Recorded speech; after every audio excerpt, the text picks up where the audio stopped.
ನನಗೆ ಬಹಳ ಇಷ್ಟವಾದಂಥ ವ್ಯಕ್ತಿ ಶ್ರೀ ಕೃಷ್ಣೇಗೌಡರು.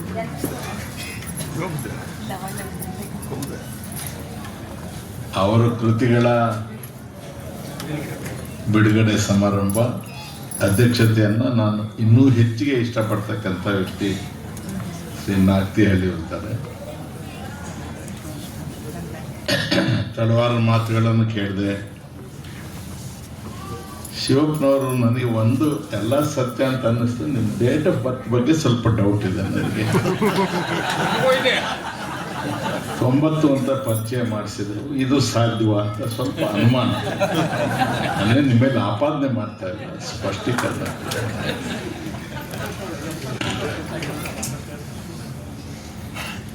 ನನಗೆ ಒಂದು ಅರ್ಥ ಆಗಿಲ್ಲ. ಇಷ್ಟೊತ್ತು ಕೂತಿದ್ದೆ ನಾನು. ಇಲ್ಲಿ ಬಂದಿರೋರು ಎಲ್ಲರೂ ಕೂಡ ಬಹಳ ಹೆಚ್ಚು ಕಡಿಮೆ 90% ಜನ ಸಾಹಿತ್ಯ ಕ್ಷೇತ್ರಕ್ಕೆ ಸ್ವಲ್ಪ ಹತ್ತಿರದಲ್ಲಿರೋದು. ರಾಮೇಗೌಡರು, ನಾನು ಇವತ್ತು ಅವ್ರು ನೋಡಿ ಖುಷಿ ಆಯಿತು. ನಿರಂಜನ್ ಅವರು ಮೊನ್ನೆ ಅವರಿಗೆ ನಮ್ಮ ವೈಸ್ ಚಾನ್ಸಲರ್ ಆಗಿದ್ದರು. ಮಾದೇಗೌಡರ ಮೇಲೆ ನನಗೆ ಸಿಟ್ಟಿದೆ, ಅವ್ರು ನನಗೆ ಮನೆ ಕೊಡಲಿಲ್ಲ, ಆದರೂ ನಾನು ಅವ್ರಿಗೆ ಗೌರವಿಸ್ತೀನಿ. ಪುಟ್ಟೇಗೌಡರು ಬಂದಿದ್ದಾರೆ, ನಾನು ಭಾಳ ಇಷ್ಟಪಡ್ತಕ್ಕಂಥ ಮರ್ತಿಪ್ಪೇಗೌಡರು. ನಾನು ಇಲ್ಲೊಬ್ಬ ರಾಜಕಾರಣಿನ ಭಾಳ ಇಷ್ಟಪಡ್ತಿದ್ದೆ, ಭಾಳ ಆತ್ಮೀಯವಾಗಿದೆ. VH ಅವ್ರ ಮಗ ಬಂದಿದ್ದಾರೆ, ನಮ್ಮ ಹಲಗೇಗೌಡರ ಮಗ ಬಂದಿದ್ದಾರೆ. ಅನೇಕ ಜನ ನೋಡ್ತಾ ಇದ್ದೀನಿ. ಬಾಸುಗೌಡ, ಒಂಥರ ಖುಷಿ, ಒಂಥರ ಭಯ. ನನ್ನ ಊರು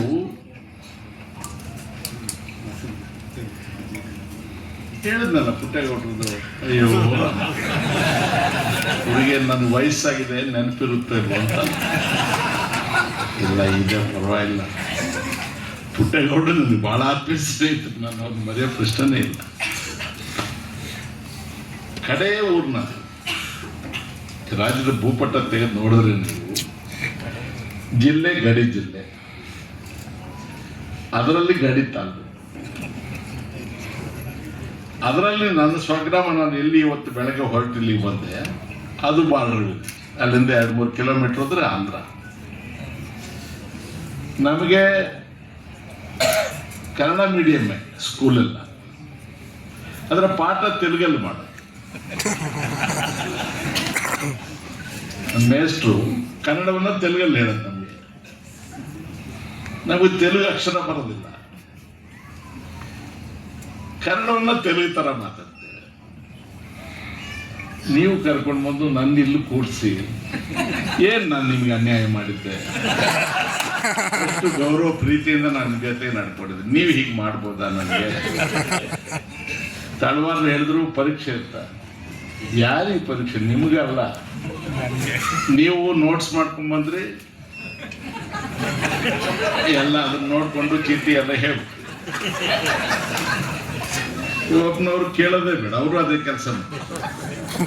ನಾಗ್ತಿಹಳ್ಳಿ ಅವ್ರನ್ನ ಅದೇ ಕೆಲಸವಾಗಿ ನೋಡ್ತಾ ಇದ್ದೆ, ಇಟ್ಕೊಂಡು ನೋಟ್ ಮಾಡ್ಕೊಂಡಿದ್ದೆ ನೋಡ್ಕೊಂಡೆ ಮಾಡ್ತಾರೆ.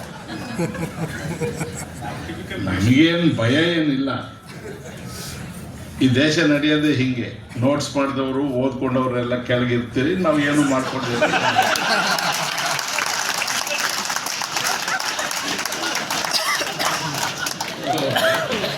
ಈ ನೋಟ್ಸ್ ನಿಮ್ಮ ಹತ್ರ ಇದೆ.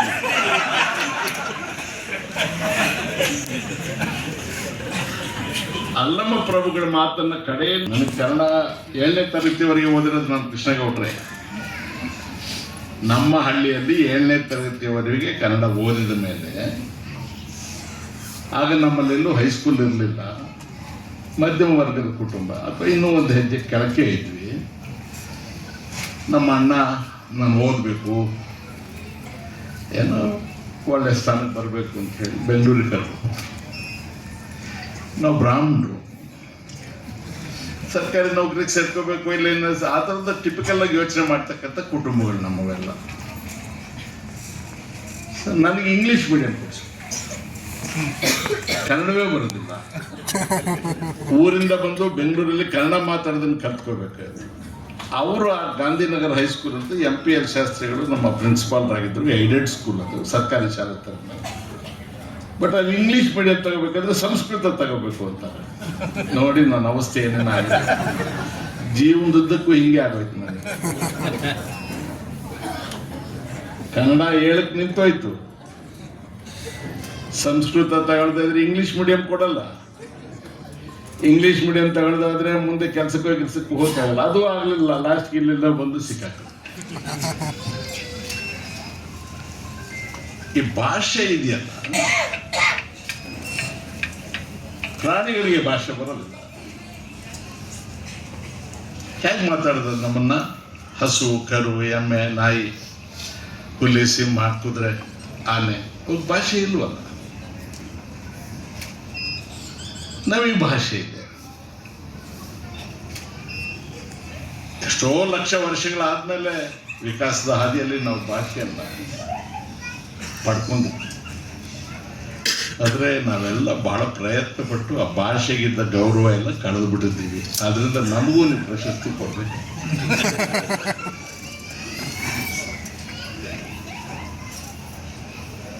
ನೀವು ಕೆಲವು ವಿಚಾರಗಳು ಹೇಳಿದ್ರಿ, ನಾಗರಿಕರಾಗಿರ್ಬೇಕು. ಮತ್ತು ಶಿವಪ್ಪನವ್ರು ಮಾತಾಡ್ತಾ ಹೇಳಿದ್ರು, ಭಾಷೆ ಅದ್ರ ಪರಿಣಾಮ ಎಲ್ಲ ಹೇಗಿರಬೇಕು. ನನಗೆ ಅರ್ಥ ಆಗಿರೋದು, ಸಾರ್ವಜನಿಕ ಜೀವನದಲ್ಲಿದ್ದೇನೆ, ದುಡ್ಡು ಕಾಸಿಲ್ಲ, ತಂದೆ ತಾತ ಯಾರು ರಾಜಕಾರಣಿಗಳಾಗಿರ್ಲಿಲ್ಲ, ನಮ್ಮ ತಾಯಿಗೆ ಬ್ರಾಹ್ಮಣರ ಕುಟುಂಬ ಆದ್ರೂ ಅಕ್ಷರ ಕೂಡ ಬರೋದಿಲ್ಲ, ನನ್ನ ಜಾತಿ ಅಂತೂ ಇಲ್ಲವೇ ಇಲ್ಲ, ಎಲ್ಲ ರೆಡ್ಡಿಗಳು. ಈ ಕಡೆ ನೀವು ಒಕ್ಕಲಿಗರಂತ ನಮ್ಮಲ್ಲಿ ರೆಡ್ಡಿಗಳು, ಅವರೇ ಹೆಚ್ಚಿರ್ತಕ್ಕಂಥ. ನೀವು ಹೇಳಿದಂಗೆ 6 ಸಲ ಗೆದ್ದಿದ್ದೀನಿ ನಾನು. ಈ ದೇಶದ ಜನ ಜಾತಿವಾದಿಗಳಾದ್ರೆ ನಾವು ಒಂದ್ಸಲ ಗೆಲ್ಬಾರ್ದು, ಗ್ರಾಮ ಪಂಚಾಯತಿಗೆ ಗೆಲ್ಬಾರ್ದು.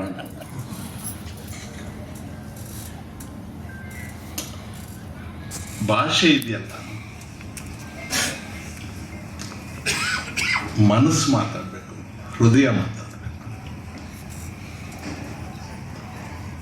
ತೆಲುಗಿನ ಒಬ್ಬ ಆ ಕವಿ, ದೊಡ್ಡ ಕವಿ ಆತ್ರೇಯ, ಆತ ತೆಲುಗಲ್ಲಿ ಹಾಡಿದ್ದಾರೆ. ಕನ್ನಡಕ್ಕೆ ನಾನು ಹೇಳ್ತೇನೆ ಅಷ್ಟೇ. ಮನಸ್ಸು ಮೂಕ, ಬಾಯಿ ಇರಲ್ಲ, ಆದರೆ ಮನಸ್ಸಿಗೂ ಒಂದು ಭಾಷೆ ಇದೆಯಂತ. ಯಾವ ಮನಸ್ಸಿಗೆ, ಹೃದಯಕ್ಕೆ ಈ ಮನಸ್ಸಿನ ಮೂಕ ಭಾಷೆ ಅರ್ಥವಾಗುತ್ತೋ ಅದಕ್ಕೊಂದು ಕಿವಿ ಇರುತ್ತೆ, ಅವರಿಗೆ ಮಾತ್ರ ಇದು ಪ್ರಯೋಜನ ಅಂತ ಹೇಳ್ತಾರೆ. ನನ್ನ ಮನಸ್ಸು ಮೂಕ, ಅದಕ್ಕೆ ಒಂದು ಭಾಷೆ ಇದೆ. ಆ ಭಾಷೆಯನ್ನು ಕೇಳೋದಕ್ಕೆ ನಿಮಗೆಲ್ಲ ಒಂದು ಕಿವಿ ಇರುತ್ತೆ ಹೃದಯದೊಳಗೆ, ಅದಕ್ಕೆ ಅದು ಮುಟ್ಟಬೇಕು. ಈಗ ಭಾಷಣ ಭಯಂಕರರಿದ್ದಾರೆ, ಪ್ರಖರ ಭಾಷಣಕಾರರಿದ್ದಾರೆ, ವಾಗ್ಮಿಗಳಿದ್ದಾರೆ, ಪಂಡಿತರಿದ್ದಾರೆ. ಎದುರು ಕೂತವನಿಗೆ ಅರ್ಥವಾಗದೆ ಹೋದರೆ, ಅವನ ಹೃದಯಕ್ಕೆ ಸಂಬಂಧ ಇಲ್ಲದೆ ಹೋದರೆ, ಅವನ ಬದುಕಿಗೆ ಸಂಬಂಧ ಇಲ್ಲದೆ ಹೋದರೆ, ಅವನ ಮನಸ್ಸಿಗೆ ಸಂಬಂಧ ಇಲ್ಲದೆ ಹೋದರೆ, ನಿಮ್ಮ ಭಾಷೆ ಕಟ್ಕೊಂಡು ಏನು ಮಾಡಬೇಕು? ಒಂದು ಪ್ರೈಸ್ ಕೊಟ್ಟು ಕಳಿಸ್ಬೋದು, ಹೋಗಬಾರ್ದಾಗೆ ಸಾಕಾಗಿದೆ.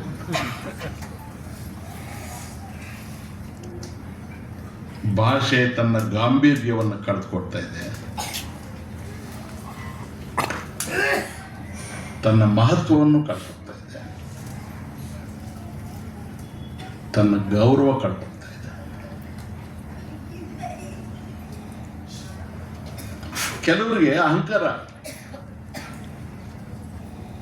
ನಾವೇ ಪ್ರಬುದ್ಧರು, ನಾವೇ ಪಂಡಿತರು, ನಮ್ಮನ್ನು ಬಿಟ್ಟು ಬೇರೆ ಯಾರು ತಿಳ್ಕೊಳ್ಳೋರು ಆಗಿರ್ಲೇ ಕೂಡದು. ನಾವು ಮೊನಾಪಲಿಸ್ಟ್. ಬುದ್ಧಿಗೆ, ತಿಳುವಳಿಕೆಗೆ, ಜಾಣತನಕ್ಕೆಲ್ಲ ನಮ್ಮ ಹಕ್ಕು. ಕಾಮರಾಜ್ ನಾಡಾರ್ ಅವರು ಒಂದು ಈಡಿಗ ಕುಟುಂಬದಲ್ಲಿ ಹುಟ್ಟಿದವರು. 3 ಕ್ಲಾಸು 4 ಕ್ಲಾಸು ಓದಿರ್ತಾರೆ. ಅವ್ರ ತಂದೆ ಈಚಲ್ ಮರ ಹತ್ತಿ ಹೆಂಡೈಟ್ಸ್. ಅವರು ಈ ದೇಶ ಕಂಡ ಬಹಳ ಅಪರೂಪದ ವ್ಯಕ್ತಿಗಳಲ್ಲಿ ಒಬ್ಬ ರಾಜಕಾರಣಿಗಳೆಲ್ಲ ಅವರು. ನಾನು ಬ್ರಾಹ್ಮಣರನ್ನು ಕುರಿತು ವ್ಯಾಖ್ಯಾನ ಮಾಡ್ತಾ ಇಲ್ಲ, ಯಾರೂ ತಪ್ಪು ತಿಳ್ಕೋಬಾರ್ದು. ವಿಶೇಷವಾಗಿ ಮಾಧ್ಯಮದವ್ರಿಗೆ ಕೈ ಜೋಡಿಸಿ ಕೇಳ್ಕೊಳ್ತೇನೆ, ಔಟ್ ಆಫ್ ಕಾಂಟೆಕ್ಸ್ಟ್ ಕೋಟ್ ಮಾಡಬೇಡಿ.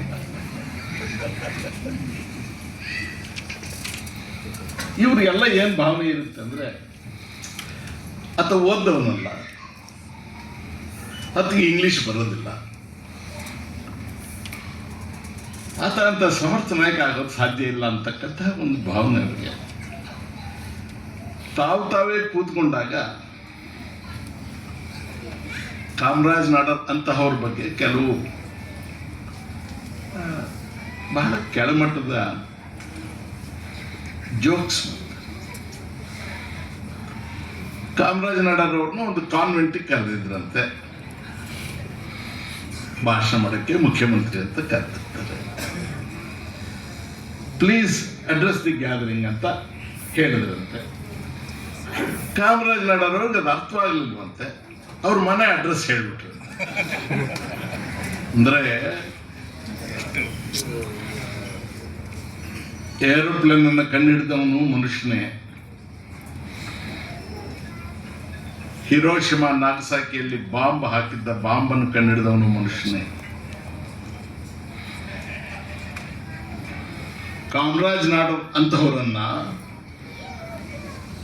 ಅವರಲ್ಲಿದ್ದ ಮನುಷ್ಯತ್ವವನ್ನು ಗೌರವಿಸಿ ಅವರ ಅಂತಃಕರಣವನ್ನು ಅರ್ಥ ಮಾಡಿಕೊಂಡು ಮುಗಿಲೆತ್ತರಕ್ಕೆ ಅವರನ್ನು ಏರಿಸಿದ್ದು ಮನುಷ್ಯನೇ. ಅವರನ್ನು ಅತ್ಯಂತ ಹಗುರವಾಗಿ ಮಾತನಾಡಿ ಹಾಸ್ಯ ಮಾಡಿ ಸಂತೋಷ ಪಟ್ಟಂಥ ಕುತ್ಸಿತ ಕ್ರಿಮಿಗಳು ಕೂಡ ಮನುಷ್ಯರೇ. ಎಲ್ಲ ಕಾರ್ಯಕ್ರಮಗಳು ಕೂಡ ಹೃದಯಕ್ಕೆ ಸಂಬಂಧಿಸಿದ್ದೆ.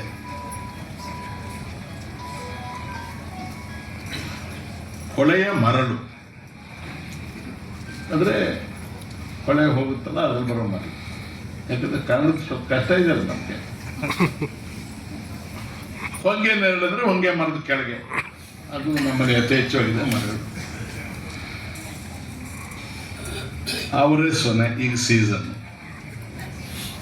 ನಮ್ಮಲ್ಲಿ ಯಥೇಚ್ಛವಾಗಿ ಬೆಳಿತೀವಿ. ಯಾಲಕ್ಕಿ ಗೊನೆ.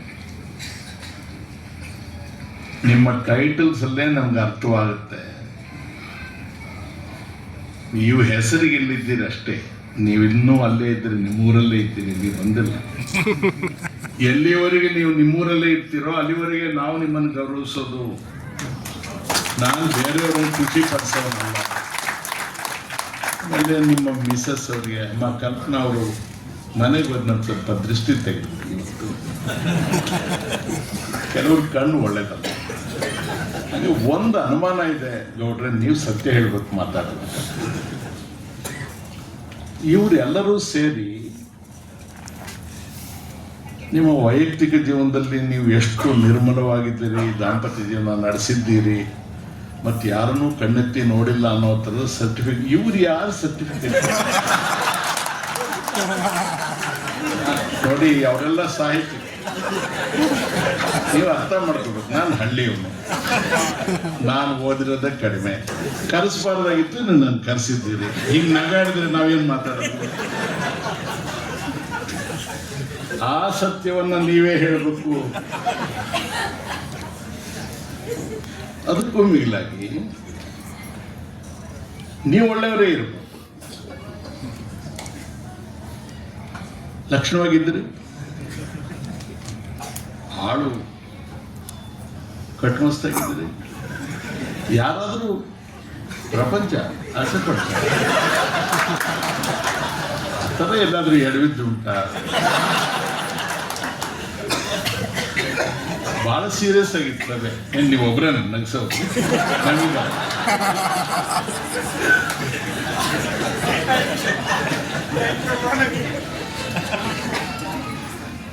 ಒಂದು ವೇಳೆ ಹಾಗೇನಾದ್ರೂ ಇದ್ದು ಇಲ್ಲೇನು ಹೇಳಕ್ ಹೋಗ್ಬೇಡಿ, ನಾವು ಮತ್ತೆ ಸೇವೆ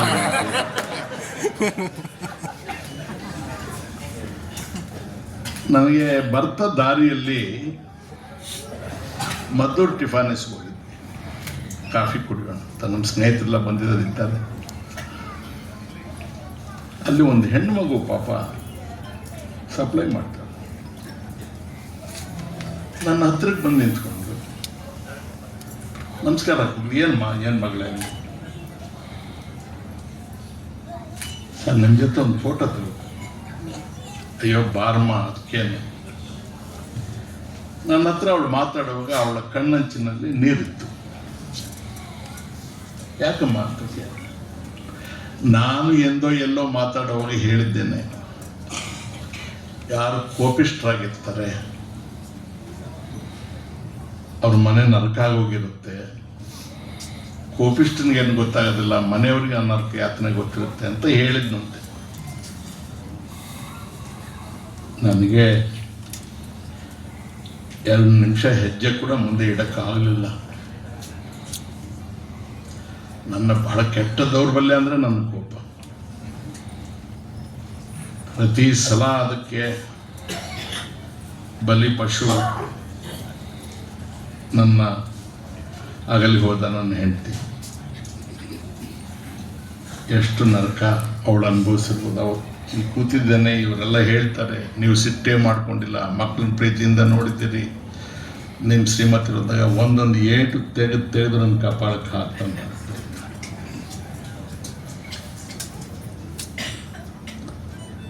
ಕೆಲವ್ರ ಜೀವನ ಹೀಗೆ ಆಗೋಗ್ಬಿಡುತ್ತೆ. ಪ್ರಸನ್ನ ಕುಮಾರ್ ಅವ್ರನ್ನ ಪರಿಚಯ ಮಾಡ್ತಾನೆ. ನನ್ನ ಒಂದು ಮಾತು ಹೇಳಿ, ಇದಾರ ಪ್ರಸನ್ನ ಕುಮಾರ್? ಯಾರ ಹಂಗಿಗೂ ಸಿಗದೆ ಬದುಕಿದವರು. ಅವರ ಪತ್ರಿಕೋದ್ಯಮವನ್ನ ಯಾವ ಮುಲಾಜಿಲ್ಲದೆ ಅವರು ನಡೆಸ್ಕೊಂಡು ಬಂದಿದ್ದಾರೆ. ಈಗ ಹಂಗನ್ನೋದು ಬಹಳ ಅನಿವಾರ್ಯವಾದ ವಿಚಾರ ಆಗಿಬಿಟ್ಟಿದೆ. ಹೇಗೋ ಒಂದು ರೀತಿ, ಯಾವುದೋ ಒಂದು ರೂಪದಲ್ಲಿ ಎಲ್ಲ ಹಂಗೆ, ನ್ಯಾಯಾಧೀಶರಿಗೂ ಹಂಗೆ, ಮುಖ್ಯಮಂತ್ರಿಗೂ ಹಂಗೆ, ಪ್ರಧಾನಮಂತ್ರಿಗೂ ಹಂಗೆ, ರಾಜ್ಯಪಾಲರಿಗೂ ಹಂಗೆ, ವೈಸ್ ಚಾನ್ಸಲರ್ಗೂ ಹಂಗೆ, ಹಂಗಿಲ್ಲದೆ ಬದುಕ್ತಾ ಇರ್ತಕ್ಕಂಥವ್ರು ನೋಡೋದೇ ಬಹಳ ಕಷ್ಟ ಆಗ್ಬಿಟ್ಟು. ಇದು ಹೇಗಿರುತ್ತೆ? ಹಂಗು ಬೆಳ್ಳಗಿರುತ್ತಾ, ಕಪ್ಪಗಿರುತ್ತಾ, ಉದ್ದಕ್ಕಿರುತ್ತಾ, ಕುಳ್ಳಕ್ಕಿರುತ್ತಾ? It is just related to mind.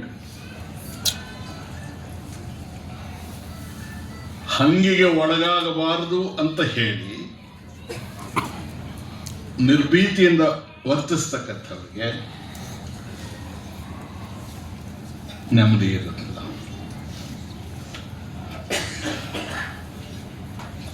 ನಾವು ಏನೇನೋ ಮಾತಾಡ್ತೀವಿ, ಮನೆ ಇದಕ್ಕಿದ್ದಂಗೆ ಏರೋಪ್ಲೇನ್ಗಳು ನಿಂತೋಯ್ತಂತೆ,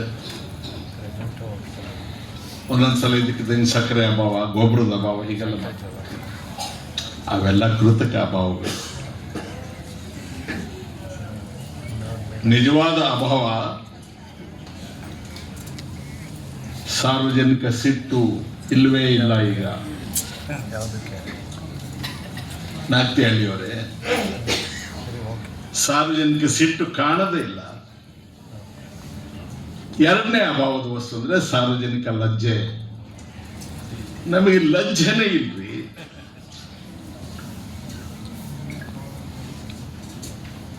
ಏನು ಅದು ಹೇಗೆ ಬರ್ತಾ ಇದೀವೋ ನಮಗೆ ಗೊತ್ತಿಲ್ಲ. ಯಾರು ನನ್ನ ಎದುರಿಗೆ ಬರ್ತಾನೆ, ನಾನೊಂದು ಸ್ಥಾನದಲ್ಲಿದ್ದಾಗ ಅವನಿಗೂ ಗೊತ್ತು ಅವನು ಹೇಳೋದೆಲ್ಲ ಸುಳ್ಳು ಅಂತ, ನನಗೂ ಗೊತ್ತು ಅವನು ಹೇಳೋದೆಲ್ಲ ಸುಳ್ಳು, ಇಬ್ಬರಿಗೂ ಗೊತ್ತು. ಆದರೂ ಎಷ್ಟು ಚೆನ್ನಾಗಿ ಸೋಫಾ ಮೇಲೆ ಕೂತು ಶೇಕ್ ಹ್ಯಾಂಡ್ಸ್ ಕೊಟ್ಟು ಸೆಲ್ಫಿ ತಗೊಂಡು ಟೀ ಕೊಟ್ಟು ಕಳಿಸ್ತೀವಿ. ಆತ್ಮವಂಚನೆ ಇರಬಾರ್ದು ಅಂತಲ್ಲ. ಬೆಳಗಾಗಿದ್ರೆ ಆತ್ಮವಂಚನೆ. ಹಳೆ ಕಾಲದಲ್ಲಿ ರಾಜರುಗಳಿದ್ರು, ಚಕ್ರವರ್ತಿಗಳಿದ್ರು, ಆ ರಾಜ ಅಂದರೆ ಯಾರಂದರೆ ಅವನು ಪುಂಡ, ಅವನು ಬಾಡಿ ಸ್ಟ್ರಾಂಗ್ ಆಗಿತ್ತು, ಸಿಕ್ಕಿದವರೆಲ್ಲ ಹೊಡಿತಿದ್ದ. ಅವು ಹೊಡ್ತಾ ತಡ್ಕೊಳಕ್ಕಾಗದೆ ಅವನಿಗಿಂತ ದುರ್ಬಲರಾಗಿದ್ದಾರಲ್ಲ, ನೀನು ದೊಡ್ಡ ಮನುಷ್ಯನಪ್ಪ ಅಂತಂದ್ರು. ದುರ್ಬಲರ ಮಧ್ಯೆ ಬಲಾಢ್ಯನಾಗಿದ್ದವನೇ ಮುಖಂಡ ಆಗ್ತಾನೆ, ಮುಖಂಡ ಆದವನೇ ಮುಂದಕ್ಕೆ ರಾಜ ಚಕ್ರವರ್ತಿ ಎಲ್ಲ ಆಗೋದು. ಆಮೇಲೆ ಅವನಿಗೆ ಬುದ್ಧಿವಂತಿಕೆ ಮಾಡ್ತಾರೆ ಬ್ರಾಹ್ಮಣರು, ಅವನಿಗೊಂದು ಕಿರೀಟ ಮತ್ತೆ ಕುರ್ಚಿಯಲ್ಲಿ ಕೂತ್ಕೋಬೇಕು, ಹೀಗೆ ಕೂತ್ಕೋಬೇಕು ಅಂತ. ಯಾಕಂದ್ರೆ ಅವ್ನಿಗೆ ಆಸೆ ಹುಟ್ಟಿಸ್ತಾರೆ, ನೀನು ಹೇಗಂದ್ರೆ ಹೇಗೆ ಮಾಡ್ತೀನಿ ಇದು ಹೊಟ್ಟೋಗುತ್ತೆ ಅಂತ. ಅವನು ತಲೆ ಅಲ್ಲಾಡಿಸಿದ್ರೆ ಕಿರೀಟ ಕೆಳಗೆ ಬಿದ್ದೋಗುತ್ತೆ, ಕಿರೀಟ ಬಿದ್ದೋದ್ರೆ ಅಪ್ಸೆಟ್ನ ಆಗುತ್ತೆ.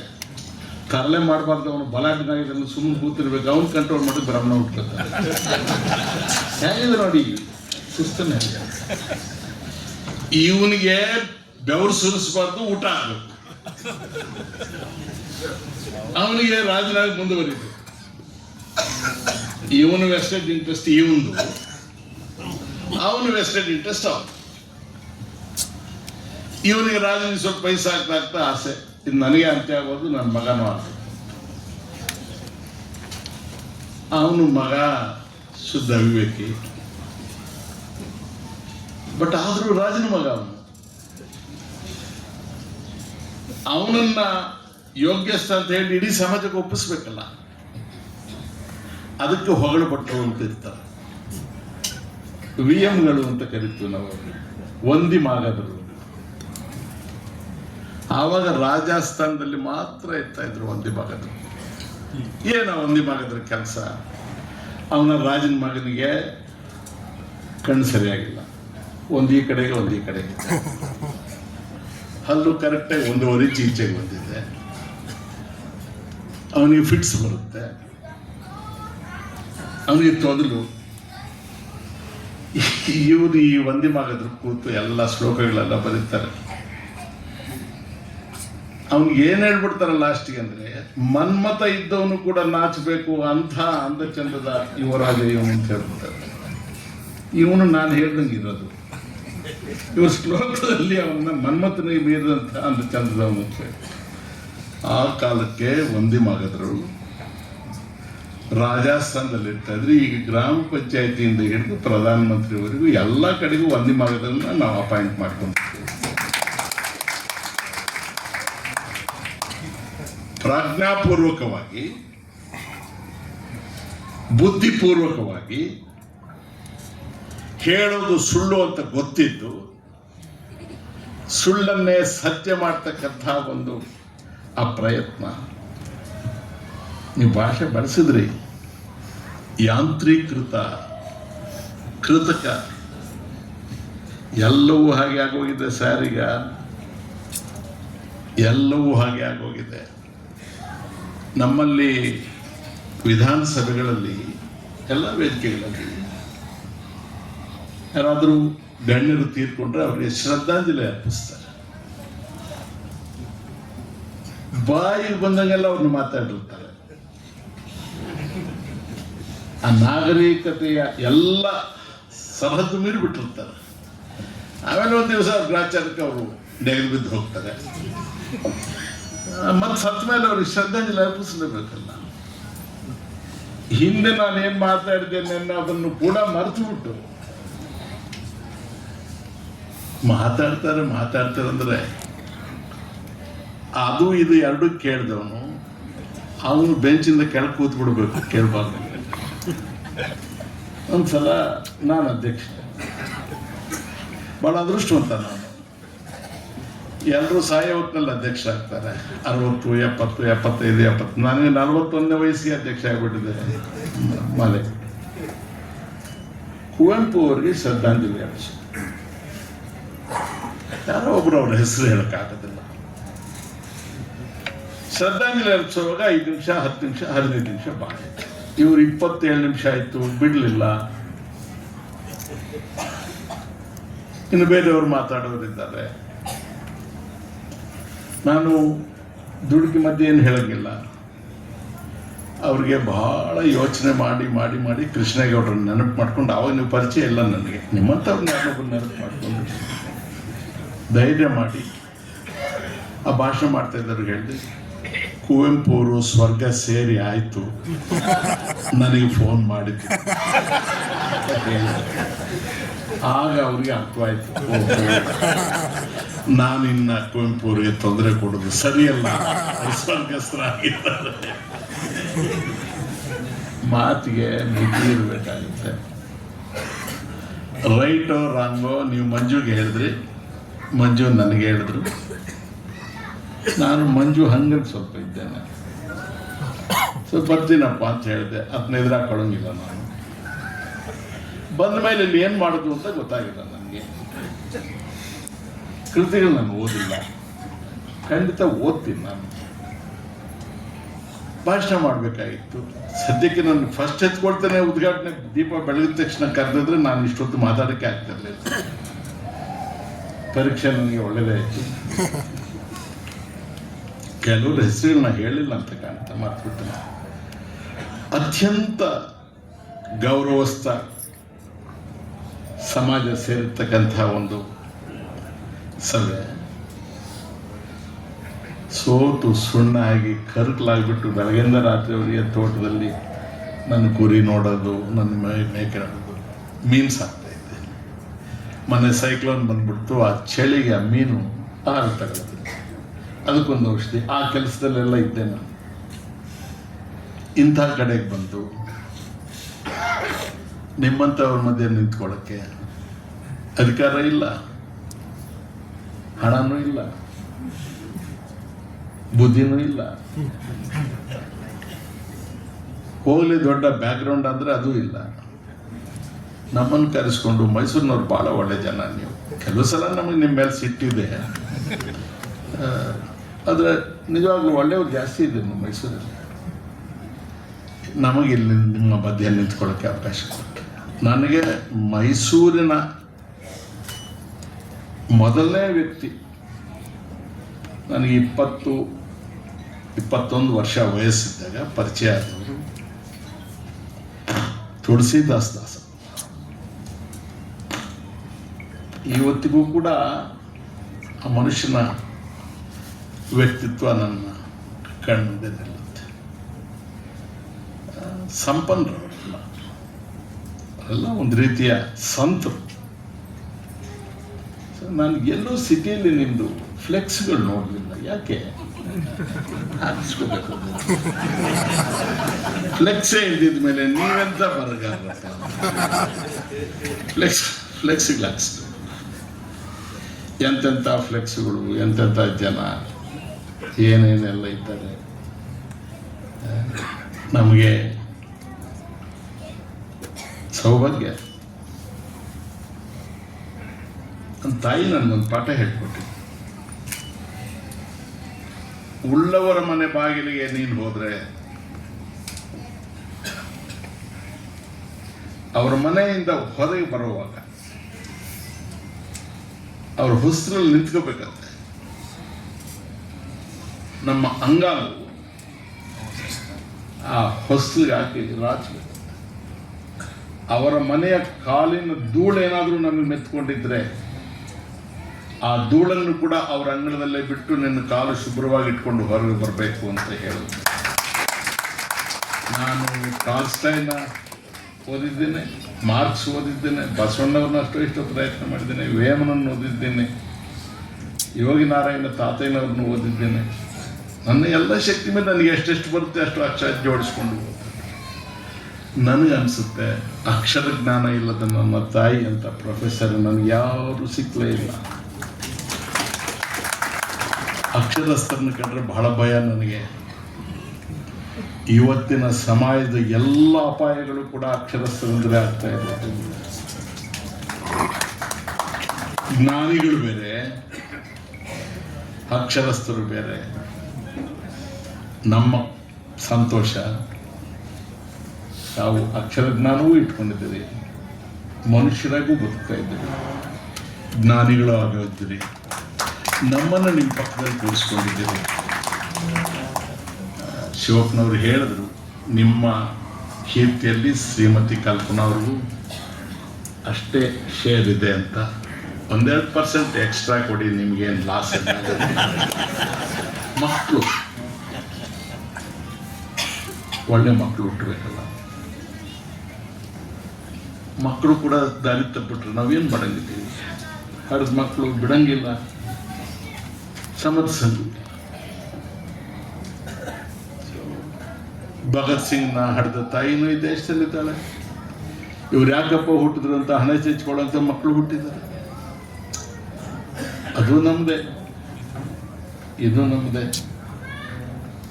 ಸೊ ಬಹಳ ಖುಷಿಯಾಗಿ, ಅತ್ಯಂತ ಆನಂದದಿಂದ ನಿಮ್ಮ ಆಹ್ವಾನವನ್ನು ಸ್ವೀಕರಿಸಿ ಇಲ್ಲಿ ಬಂದು ಇಷ್ಟೊತ್ತು ಜಾಸ್ತಿ ಮಾತಾಡ್ಬಿಟ್ಟು ಭಾಳ ಟೈಮ್ ತಗೊಂಡು ಕ್ಷಮಿಸ್ಬಿಡಿ. ಆಮೇಲೆ ಪಾಪ ನೀವು ಹೇಳಿದ್ರಿ ಊಟದ ವ್ಯವಸ್ಥೆ ಇದೆ ಅಂತ, ಆ ತೊಂದರೆ ನಮಗೆ ಕೊಡಬೇಡಿ. ನನ್ನ ಜೊತೆಯಲ್ಲಿ ಬಂದಿರೋ ಫ್ರೆಂಡ್ಸು ಪಾಪ ಅವರು ಬೇರೆ ವ್ಯವಸ್ಥೆಗಳು ಇಟ್ಕೊಂಡಿದ್ದಾರೆ,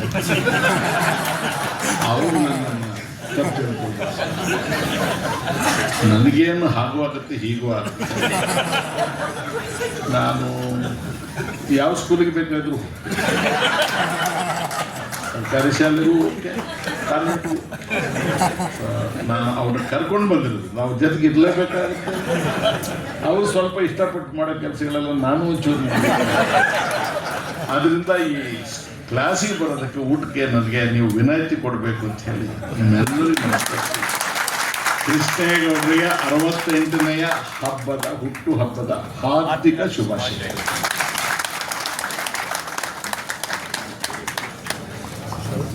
ವರ್ತಮಾನದಲ್ಲಿ ತೀರಾ